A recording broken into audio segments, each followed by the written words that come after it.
All right, you ready to talk about some myths? Yes, I am. Oh boy, this should be fun. All right, guys, thanks for checking out Silver Bullet Podcast. James and Colton here. We're, man, what a beautiful Tuesday as we're recording this. It is like 72 degrees outside. It's sunny, and we're going to talk about the 5 most commonly believed fitness myths that are quote unquote holding you back. Yeah.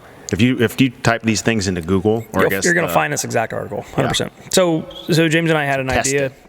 James and I had an idea. You'll notice he doesn't have his computer up because he has no idea what these questions are. We had an idea that we were just going to look up a couple of the common, fitness myths, maybe health myths that are out there, and see how, or even if they were debunked, and maybe we're going to take it a step further. We're going to take it to our lens and the way that we think, which if you've been listening to our podcast by now, you probably realize that we don't quite think like other people, and that's okay. We think it's okay. Yeah. So we're gonna kind of play around with that. It could be fun, could be interesting. Some of these I actually skimmed through and I'm like, oh gosh, but they are, I will say, they are things that we know that we take for granted because we don't talk about. Yes. And honestly, that's good for us because it is the thing that, somebody out there is typing this in. They've heard it from somewhere. They have no idea where. It could be social media. It could be from a friend. It could be from their Aunt Jeannie, whatever. We need to know, is this good or is it bad, right? So we are, I literally Googled fitness myths, and I have 10 different articles that I can pick from. So to be specific, I'm on a MSNBC article, okay, and I'm sure you can find the exact one that I'm looking at. And a lot of the myths don't necessarily pertain to just weight loss. Sometimes it's more about exercise. Sometimes it's more about health. So we're going to cover a bunch of different things here. And we could go in depth, probably 10 minutes on each one, but we won't. Okay, I promise you, we won't. So, myth number 1. You just ready to jump into it? Colton is on it today, so we are going to keep this thing on time. I have a very strict time schedule today. Very efficient is the word I would use. Okay, so myth number 1. You ready? Let's do it. Okay, myth number 1. You should stretch before your workout. True or false? False. Okay, cool. All right. So in this article, it says the percentage of people who have heard this is 82%, and the percentage of people who believe it, 57%. So without you going too far, actually you can go as far as you want. What immediately pops in your head? Yeah, what I think of first is getting ready for I see the guy that's getting ready to go on a long run, and he's reaching over and he's pulling up his toes, and he's doing his stretching out stretches. his calves and hamstrings, kicking his leg up behind. When we're getting ready to lift, we want our muscle tissue to be able to have as much power output as possible, and if we elongate that tissue too much, now we're putting our body into a position where it may not be able to perform at its highest capacity. What do you got? So you lose elasticity in your muscles when you do that. Okay, right. This is why and there are studies out there that show that static stretching before dynamic exercise isn't always the best way to do things. Static stretching, you think of static stretching like you're doing the V-sit and reach type thing for your hamstrings. It's definitely something you want to do at the end of a workout. Mm-hmm. Okay, more of a cool down when elongating your tissue is a good idea. We're getting ready to do a max out week here next week with our crew here at Reclaim, and that's one of the things we actually talked about is static stretching prior to coming in for these heavy lifts being a bad idea. Yep. So with what we do with strength training, not a good idea. Before you lift, it's not going to help you tremendously. Hear us, we are not saying static stretching is wrong or bad. Well, I was getting ready to ask. So is there any situation where static stretching before a workout is beneficial? If you are prone, if you have an area that is just severely balled up tight in comparison, like if my hip flexors are, like I sit in a chair all day long, all day, and I sleep at a lazy boy, and I get up and I can't even stand up straight, you might benefit from some static stretching. Yeah, and that I would 100% agree. And it is one thing that's actually said in this article. Stretching is quote unquote, stretching has historically been prescribed for tight muscles as a way to get the body to relax, but recently fitness industry has discovered discovered that stretching a cold body, quote unquote, could have a negative impact. And that's kind of what we talked about, the elasticity thing. But yeah, if you come in and you're going to exercise, even if you are going to run, what if your calves are so locked up that you can't even get your ankles to plantar flex and dorsiflex the way you want to? Okay, you need to stretch a little bit. You definitely would need that. You can have too much of a good thing that can cause a really bad problem, like locking up a joint because your tissue is so tight. So there are a couple outlierish scenarios where static stretching before workout's a good idea, but for the most part, unless you are warm, okay, you build up a sweat in your post-workout, static stretching probably a no bueno deal, right? Cool. You go to the next one. Let's hear it. That wasn't a bad one. You're going to love this one already, okay? Lifting weights will bulk a person up. True or false? True and false. The percentage of people who have heard this myth, 57%. People who actually believe it is 22%. So not as many people believe this, but nonetheless, there are still people who think that if you lift weights, you're going to get big. Right. Okay. Like, the thing that drives me nuts about that question or that, that statement is it depends on an individual's goal. If someone wants to bulk up, lifting weights can help in that pursuit, but just by simply picking up a dumbbell or a kettlebell isn't going to make you big and bulky. I used to share, like, when I would lecture all the time, and I still share this with some of our newer members with that kind of fear. I say, all right, I've exercised for a long, long time, and I've worked out with a lot of guys who their goal was to get jacked, and I would see them in 2, 3, 4, 5 year, segments. They don't look any different. It's not that easy to do, Yeah, for sure. This is definitely a very large, broad thing here. I mean, I'm looking at the question, like, how would they have presented this question to somebody? And literally, would have it been like a true false thing? Like, have you ever heard that lifting weights bulks you up? Yeah. Yes. Do you believe it? Yes or no? Like, there's no context to really the question here. Lifting weights can bulk you up if that's what you're trying to do. It can also make you extremely shredded and jacked and lose weight. You know what I mean? It's just you have to have some context behind it so that way you can fully say yes, this is true or not. In general, no, lifting weights is not going to bulk you up. There are too many outside influences that have to be in line for that to physically happen. Females specifically, and this is the biggest one, and we've talked about on this podcast. Our demographic is roughly 70% female dominated. We all do lift weights in here, but I mean the first meeting that you have that we've talked about plenty of times with people when they come in as a new member prospect, it's one of the things that I guarantee, like, some people have a little bit of apprehension about, you know what I mean, is lifting those free weights because I don't want to get big and bulky. Yeah. I think the longer that, like, so I'll defend Reclaim here. I think when a newer person comes in, if they're understanding of our business and what we do, and they walk in and they don't recognize anything in here, I think they're like, well, maybe this is the thing that's actually helping these people out. Yeah, and there are a lot of people that come in here, and even our members don't quite know or understand, but there's a lot of people that come in here saying that they have recognized our members in public, and they're like, oh my God, they never used to look that way. What are they doing? And our members have no clue. They're living in their own skin, but like, they come in here and then they see what they're doing, and they're like, oh, yeah, that is different. Wear that t-shirt with some pride. That's right. Okay, so lifting weights will bulk a person up. Definitely a myth. We don't want to have anybody thinking that. Females especially. It takes a lot for you to, quote unquote, bulk up as a female. I mean, I still to this day have trained specifically maybe 2 or 3 females whose primary goal was in fact that, and I think over an extended period of time, only 2 of them really achieved what they were looking for. Yeah. It's hard. Yeah. It is harder than just lifting weights. Right. Well, men have, I think it's 14 times the amount of testosterone? Something, 10, somewhere in there. It's pretty high. Yeah, it's a lot more, and you need that kind of hormone production in order to manifest that. But that also turns this into this next myth, which is kind of funny because it also hormone related. Myth number, or wait, darn it. Question number 4. Sorry, yeah. Question number 4. Your muscle will turn into fat if you stop working out. No. It is a myth. Okay, the percentage of people who have heard this, 52%, and the percentage of people who believe it is at 19%. So there's still people out there that think that, like, people have heard of like the if you don't use it, you lose it thing, which there's some truth to that, but it doesn't necessarily just melt into fat. They don't trade and swap places. You're not like set with a specific amount of body composition, and then it just ebbs and flows with what you do or don't. It's an individual can build muscle with proper resistance training and then adequate recovery and nourishment and everything. And through that process, and you can talk much more on this. This is your wheelhouse right here.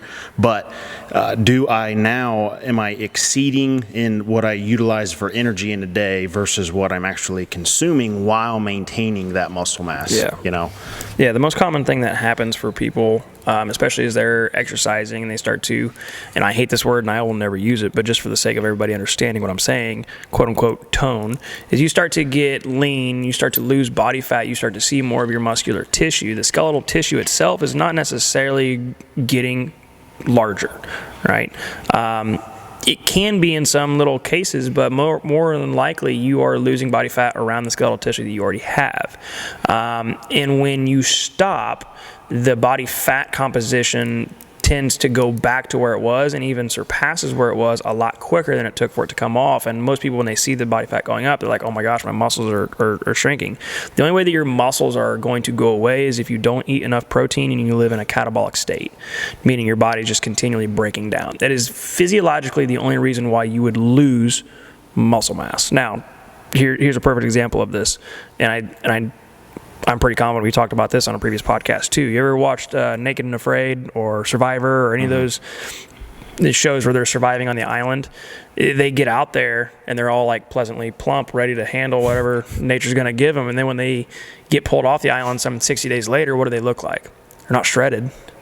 Why? It's because their body was in such a catabolic state that it burnt all of their muscle and preserved their body fat, because it is a more precious commodity when you're not able to consume as much as your body needs, right? So, yeah, your muscles definitely don't just turn into fat. I could see where somebody would see that, but more or less it's a symptom of body dysmorphia. Okay, which is just you seeing yourself in the mirror and not seeing what you think you should, right? Everybody has their own dysmorphia about what their body looks like, and it's almost like you don't get to see what your body truly looks like until somebody else takes a picture of you or shows you, know what I mean? Everybody knows exactly what I'm talking about. So the body dysmorphia is kind of an optical illusion that we have to deal with, and most people that I could see, that you're like, you know what? I lost all my muscle, it turned into fat. Well, physiologically it didn't, but you might have lost a little bit of muscle, and in that process gained a little bit of body fat. Yeah. Yep. That's a great point. I mean, telling individuals, like, I'm in having that conversation, we don't try not to get on a tangent here, but I don't see what you see. And that's why we really encourage like individuals to take some progress pictures, like have a reference where you can see some specific change. Whether not for us. We don't want your pictures. Yeah, whether it's good or bad, but that you can validate like what is going on. That's a great way for accountability. Okay, well, I am gaining body fat, or I am actually losing, and my composition does look different. Yep, 100%. So. Not a bad one. I've heard of people saying that, but I thought they were more or less just using it as an expression, not an actual belief. Yeah. So when I saw that, I was kind of surprised. But that, like I said, it's just one thing that we take for granted that we don't talk about because we know. Yeah. A lot of these things are just in my experience, they're phrased in a way to help a company sell something. Oh, 100%, 100%. But regardless, they're still out there, right? And somebody's still reading it. Well, we're just want to help, so you don't get involved in a lie. And somebody still, might end up buying a stupid product that makes sure their muscle doesn't turn into fat. All right, let's go into number 5. Okay, here we go.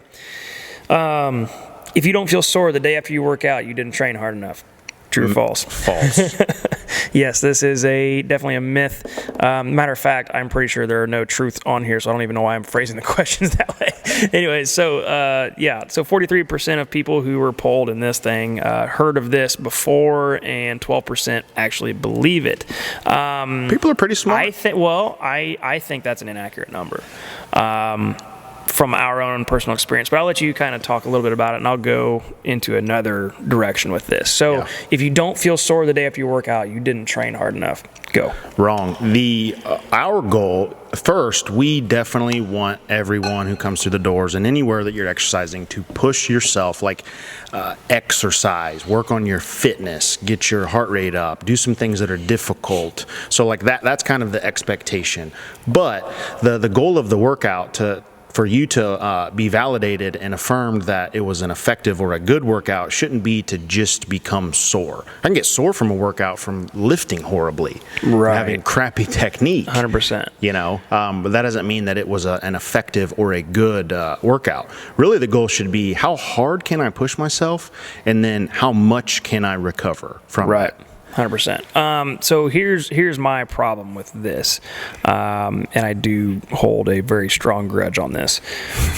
So the thing about feeling sore is that the thought process is, the harder I push myself, the better my return on investment, so to speak. And there is some truth to that up to an extent. There is such a thing as pushing it to the point where your body is unable to adapt to the stimulus that you are getting it. And we are seeing more and more and more people get to that level. I don't think it is solely to blame on CrossFit. I think there are people who were very dominant in the CrossFit games and the space that took on a social media platform that developed a more cultural following to that style of training. Because I know we've talked about it. I used to run a CrossFit gym. I loved it. I ran it poorly looking back, hindsight. The original methodology of CrossFit, 3 days of work, 1 day of rest, 3 days of work, 1 day of rest.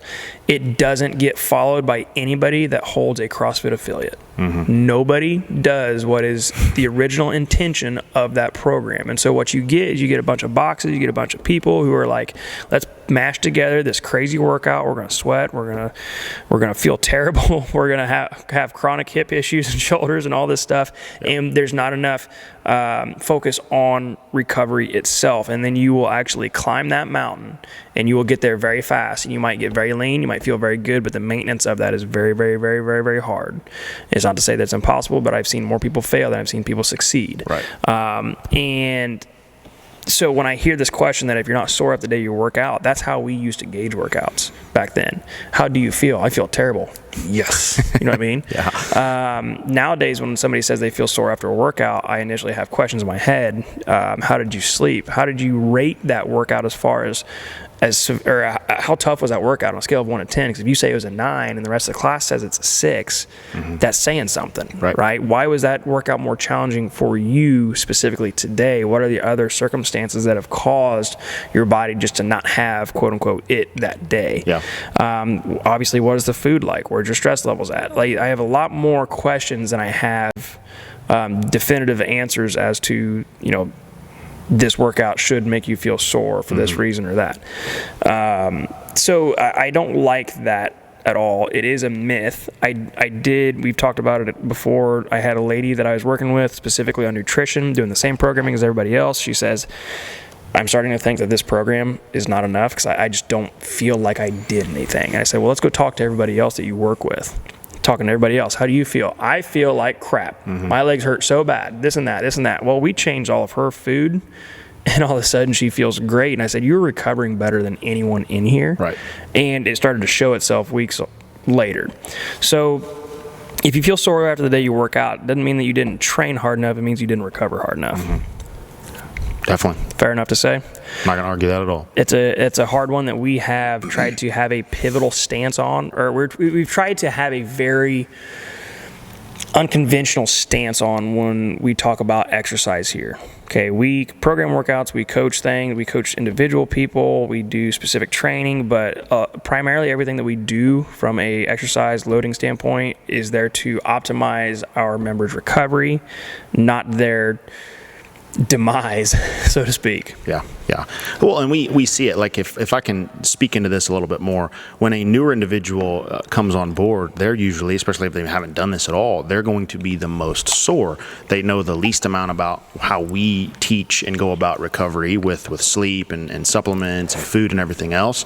And they also haven't done any of the training. And the more and more that you do this, the more that you learn, the more that you understand what your body can and can't do, the more dense that your tissue gets, the more conditioned that it is. I mean, it really should be more difficult for you to have that expectation of soreness. I mean, just if you want to come in and get sore, like just do some crazy hypertrophy stuff. Here's the thing that you brought up that I didn't say, which is good that you mentioned, is that the people who are going to be the sore are the people who have not done that style of training. Now, that's how physiology works. It's always going to adapt to a stimulus that it's not accustomed to. So if let's say you're a power lifter and one day you started doing high interval intensity training, right? Swinging a bunch of kettlebells, stuff like that. Like, you could lift all the weights in the world and feel strong as absolute heck, but the day that you have to do a bunch of body weight lunges, you're going to be really sore. Right. You might be in the best shape of your life, but that's a different stimulus, and the different stimulus is going to elicit a different response. You're going to be sore. That's how adaptation works. So there are plenty of people who go through different programming seasons who find that one really bad week where I just felt terrible. But if they do it consistently, that does wear off, and it does become harder and harder to become quote-unquote sore. But it's not the thing that you should be chasing. Right. Can we put that one to bed? See ya. All right, good. All right, so now we're going to go over to a different article, because a lot of these do have some of the same questions on here. This one is from a website, so this is a web article, Real Buzz. I don't know what that is. Anyways, like I said, it is fitness, believe it or not. I just threw things up here to look at it. But there were a couple really good ones on here. Myth number 5. He said it again. I did. If you walk 10,000 steps a day, you don't need to do any other exercises. False. So here's the thing, one, that we need to make sure that we point out here. We don't count steps. Walking isn't fitness. It's just what you should do. This is the whole reason I wanted this. I wanted him to fire ridiculous. up. The thing about the steps, it is not a fitness. Darn it! You should be walking every day. Right. This just proves our demise in activity level as a culture.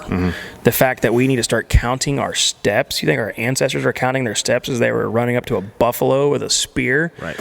My goodness. What's crazy about this? I stumbled across an article last night. Ironically, that we're talking about this right now, but this whole thing of like tracking steps. This originated in China, actually, where they were trying to find ways to have more of a corporate wellness approach and getting individuals involved, and they started to bring about like walking trails and everything, and then utilizing the gym atmosphere, but also kind of combining it with the outdoor to kind of blend and marry the two. So that's when it became more of a fitness thing, when no, you should just walk. Be doing that anyways. Because you should walk. So I'm not gonna lie to you. My fancy little watch that I have here does count my steps. I don't know that it's incredibly accurate, but I do know that I hit 10,000 steps a day by about 11:30. Now, I have a drastically different job than many people. I am on my feet. I don't think it's that taxing, though. I don't think it's that far of a stretch to be able to do it. So when I hear some people say it's literally impossible to get 10,000 steps, I'm like, yeah, and you're also the person that's complaining that you can't lose body fat. Like, your activity level is not what you think it is if you can't be hitting that number. So this is definitely a myth, because like, you can't rely on walking.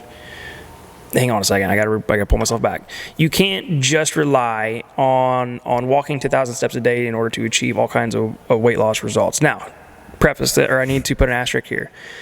If you are incredibly new to this game, maybe you are excessively overweight, maybe this is the best thing that you can start with.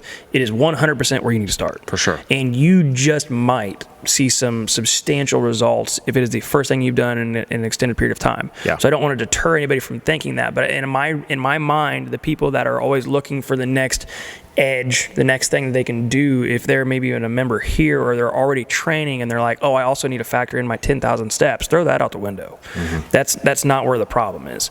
You really have to look at the other things, your other type of exercise that you're doing, because it is going to elicit a heck of a lot more of a caloric demand than walking, because we should be doing that anyways. Yeah. But if you're not walking, start walking. Try to get 10,000 steps a day. That sounds like a good place to start. All right. Now, I will 100% agree that this is something that people believe.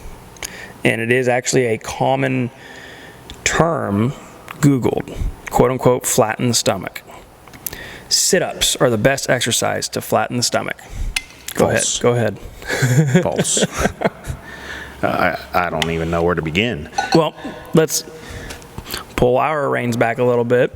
I guess this is somebody, we're talking to somebody who believes this. What do we say? If we have, if someone's got a really strong anterior pelvic tilt. Oh boy. Oh gosh. But we're needing to like straighten the body out. I can see some advantage of potentially working some lower abs, but as far as a body fat stance, no. Yeah. So where do they go? Playing devil's advocate. Yeah, you are. I just know because it irritates you. But you have somebody come in and they say, "Oh, I've been doing sit-ups to try to flatten my stomach." What's your conversation with that person like? Well, and again, this just goes to the thing that we just mentioned a minute ago. Like we joke about this. We can have somewhat of a sarcastic tone with the position that we have. But the last thing I want to do is make someone feel bad about making decisions to try to improve their health and fitness. No, no, that'd be a terrible idea. So it's like, okay, that's good. I'm glad you're doing some sit-ups. But can I ask you a question? What did you have to eat for breakfast and lunch today? And then they're like, why? All right. Well, those are the things that are going to contribute the most if you're gaining weight, if their goal is to lose weight or decrease body fat, and just to get them to start already thinking in that way, with that pattern, will help my cause. Yeah. There's another phrase out there that I have oftentimes kind of split my what I believe with, and the phrase is that the abs are made in the kitchen, not in the gym. And if we're flattening the stomach, is what many people are many referring to is getting the visible abs, whether it's six-pack, obliques, whatever. But the thing is that I believe that to be true on each side, and I could make an argument for each side. I could sit here and debate somebody right or left here that I can make an argument for each one. Okay, your abs are made inside the kitchen because it does stem from the food that you consume, because the number one thing that is covering or is responsible for your abs and body fat is the food that you consume. Primarily, if you are a female, you're always going to hold fat lower into your stomach, down on your side, in the event that you consume sugar, flour, alcohol, stuff like that. For guys, we carry a lot of our body fat more internally, but guess where it goes? It's in the same region. It's in the stomach. It's in the legs. And that's same thing. Excess consumption of sugar, consuming flour, consuming alcohol. Those would be the top three ones that are going to put body fat or keep body fat in that region. Body fat is very different between male and female. It's very, and I'm not telling anybody to ever go do this, but if you know a male and a female that has excess body fat in their stomach, go poke them individually. One that you're going to poke is very soft. The other one you're going to poke is very hard. Men hold visceral body fat, which is inside around their organs. So when you go poke them in the belly, it's hard, it's firm. Okay, whereas ladies hold fat subcutaneously, okay, which is right on the outside of the skin layer. So it is not internal in the organ. So if you were to poke that excess body fat, it's going to feel soft and it's going to have a lot of give to it. But the exercise that you do in order to create stimulus for your abs is not what's going to remove that body fat from your torso. It's always going to come from the food. Now, when you get to a certain point, and this is where I could make the argument for the other side, let's say you don't have a lot of excess to lose. Let's say you are trying to get more visible definition. Well, then you got to start actually growing muscle tissue. You have to start doing ab rectus abdominis, your six-pack ab stuff. That's what you're trying to see in more of a hypertrophic setting. You got to try to do it in order to grow the muscle tissue. That happens here at the gym, right? Now, it's kind of one of those things, what comes first, the chicken or the egg? Because, yeah, you do the work here, but you still got to go home and eat the right stuff, so make sure that it actually grows, right? Sit-ups it's not going to be the way to flatten your stomach by any means. But it is going to be a way to continually keep you proactive in that search of a six-pack. So it's definitely not the best exercise. It's not the best thing to do. Maybe it's one of the best exercises to do, but you have to do a lot of other things for that to be super beneficial. Right. Anything else you want to add to that? No, I think that's good. All right. Okay, the more water you drink when you're exercising, the better. False. Good. Go ahead. What do you think? If I've already, let's say I'm having an evening workout and I'm going to exercise at 5 o'clock, and I've already in a given day, I've consumed, I don't know, just throw a number out, 120 ounces of water, and it's not summertime, and I come in and I'm not going to be sweating very much, and I'm just going to start chugging water because I've been told that I need to drink as much water as possible. Yeah. What's going to happen? Yeah, well, you can really throw off electrolyte stuff. And your performance is going to be terrible. That's why. Yeah. Yeah, there's a couple things that I wanted to talk about on this one, because I've been harping on members of our facility to be drinking water, refilling their 16-ounce bottles at least twice before they leave. We work out in a warehouse. You guys can see behind us. It's a big garage. There is no AC in here. In the days that we operate, especially when it's hot, we're in a big tin metal building. It gets hot. Okay, we're pushing some like 2-a-days type heat in here, which is great, and we love it. But we're going to be losing a lot more water. Okay, now 100%. You need to be hydrated. Well before you come in to exercise. But I think of people who are listening to this who work out at a standard, no offense, Globo gym with cool AC, and their ability to sweat is kind of compromised because of that. It's a lot harder to raise your core temperature. If you're sitting there slamming water while you're exercising, it can be pretty, in some cases, catastrophic. You don't want to get water intoxication, but you really can start to throw off your electrolyte levels. And when you throw off your electrolyte levels, that can raise all kinds of holy crap hell for your exercise performance. You start to lower the amount of salinity in your body, and salt is kind of important for muscle contractions. And even in this article or this question, they were talking more specifically about the runner, the person who runs on the treadmill.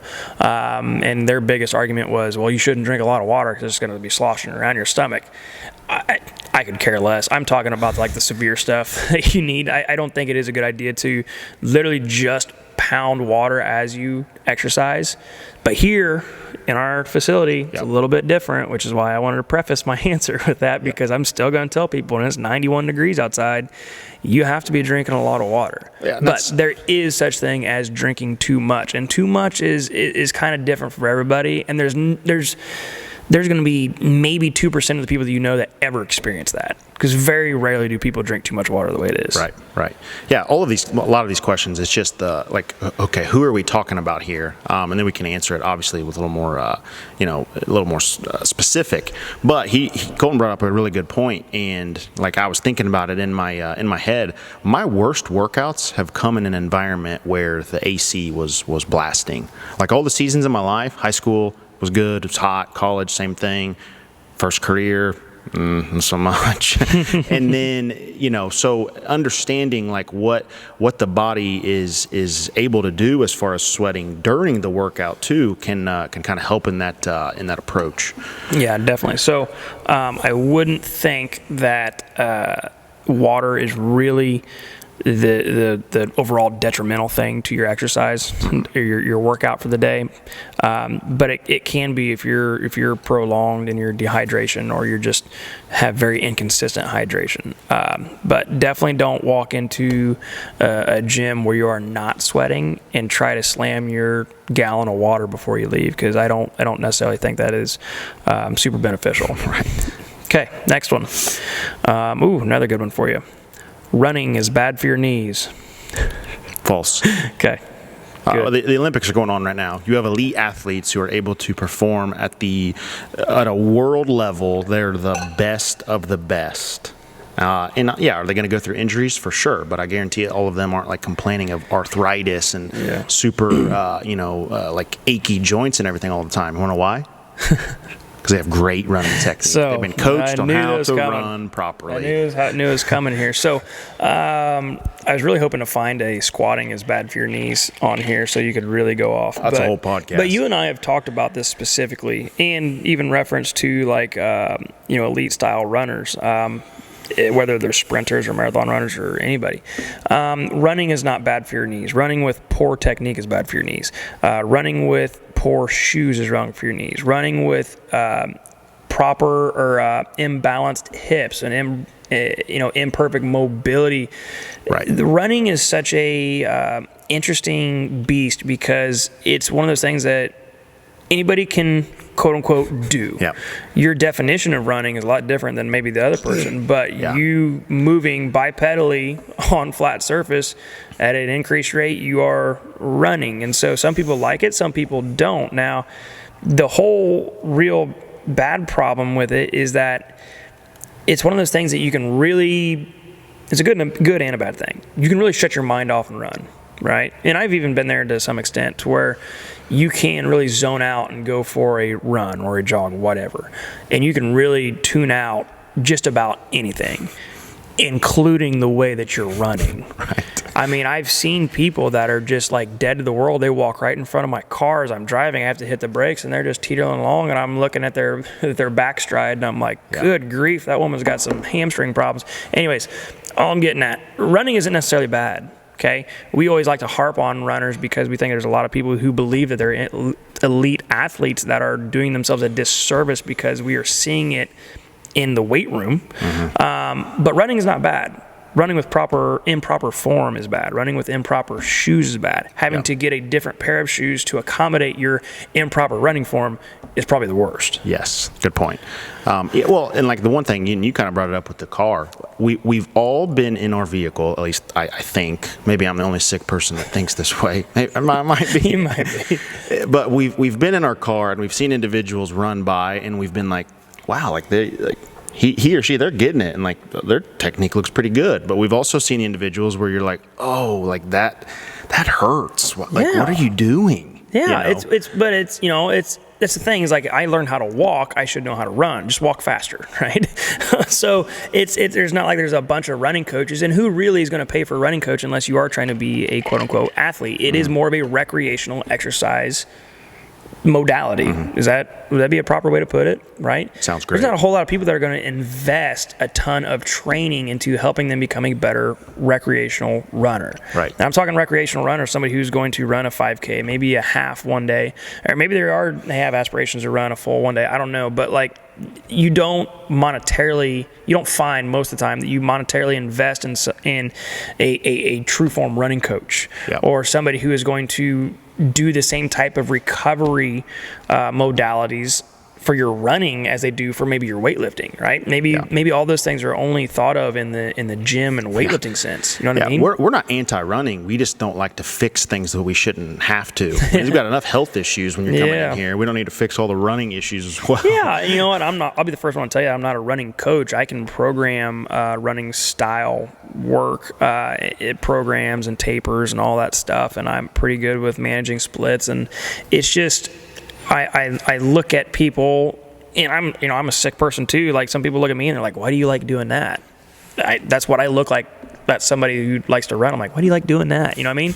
So we all have our own little things that we like to do. But I will tell you from a physiology standpoint and an exercise phys standpoint, running isn't bad for your knees. Neither is squatting. Neither is deadlifting. Neither is doing lunges. Neither doing any of those things. It's eating cupcakes and doing that movement wrong. Right. That's what's bad for your knees. Yeah. Anything else you want to add on that? Nope. That was a great end to it. All right. Okay. So this is one that I think is interesting, and I think you might get wrong according to this study. Of course, I'm just saying that probably gave you away. What is our time right here? We might actually finish up on this one. You shouldn't exercise too late in the evening or it'll keep you awake. True or false? It's a loaded question. Your follow-up question.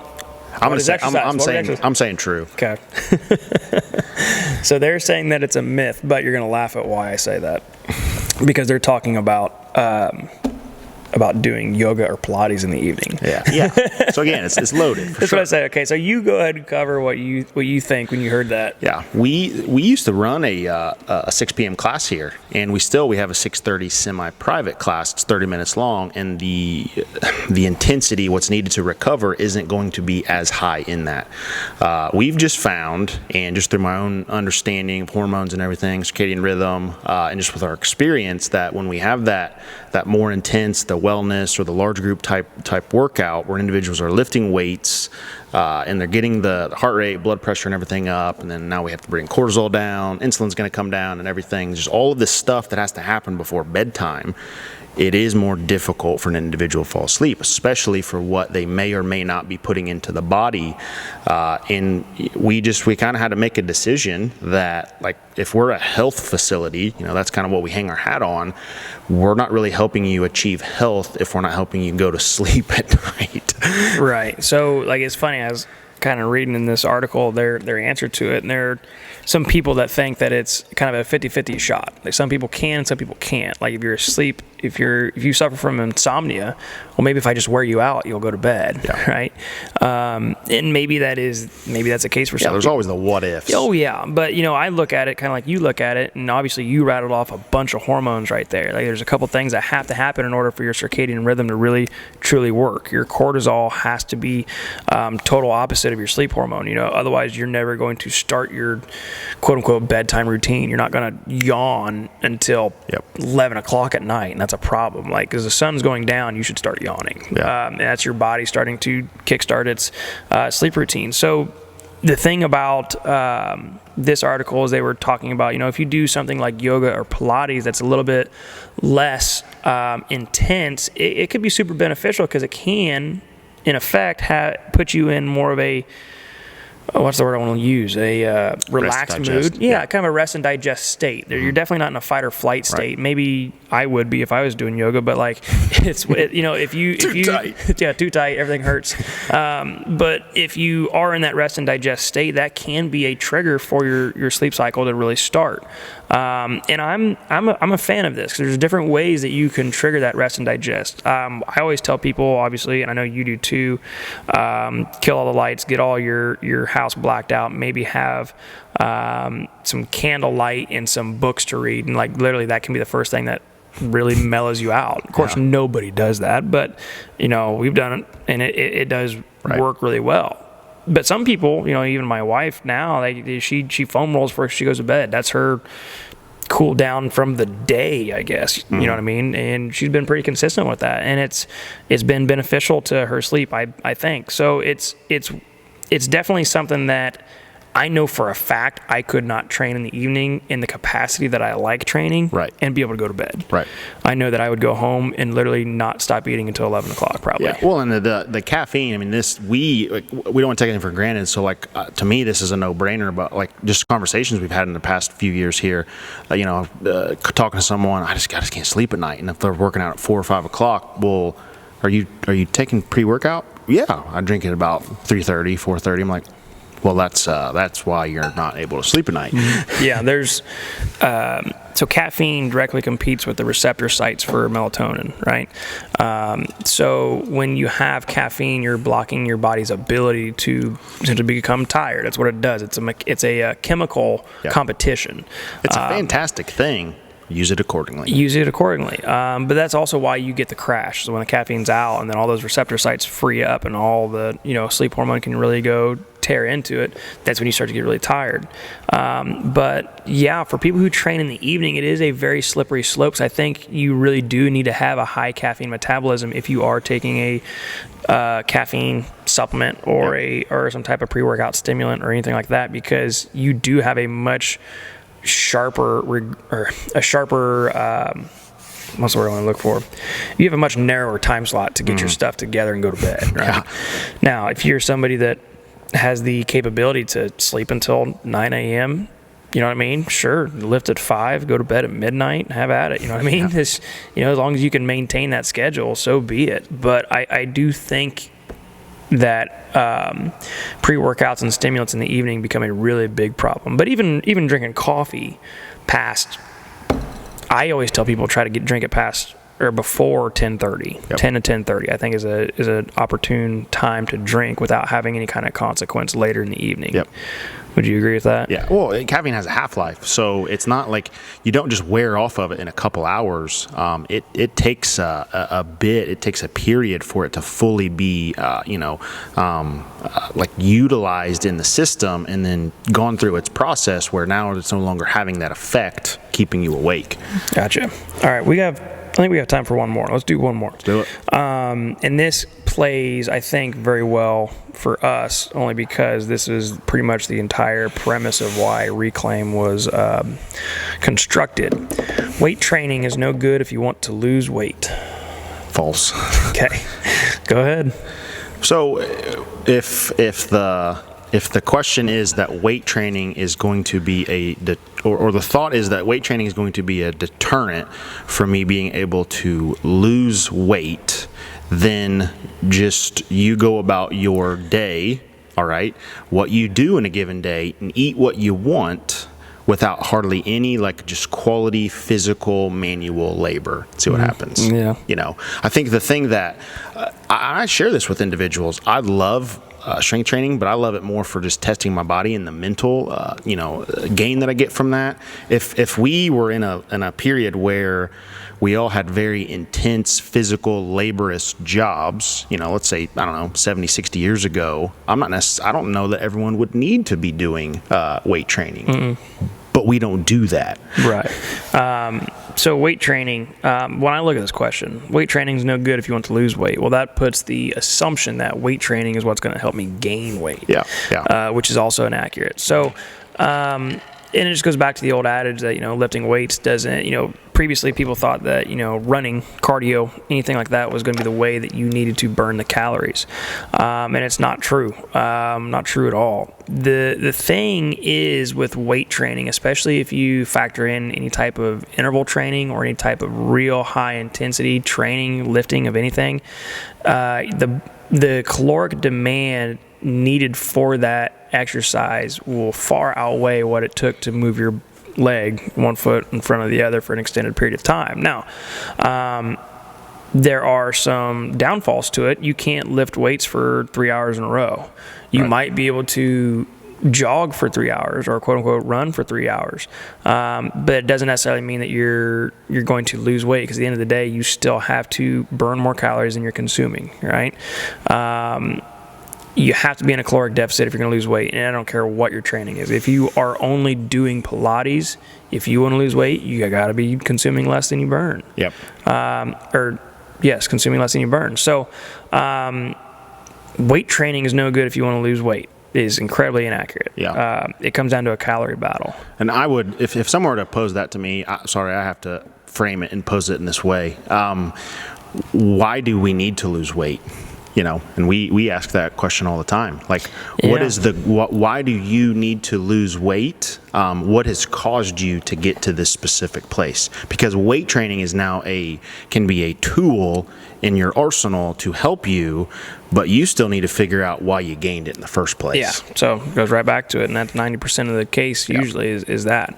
And I guess the one other thing that I thought about here that I didn't really think, when you weight train and you are lifting and promoting that kind of resistance, that compaction of joints and the maximal contraction of muscle, you're going to burn more calories throughout the day. as a result of it. So you might train with heavy weights for an hour, and let's say within that hour you burn 350 calories.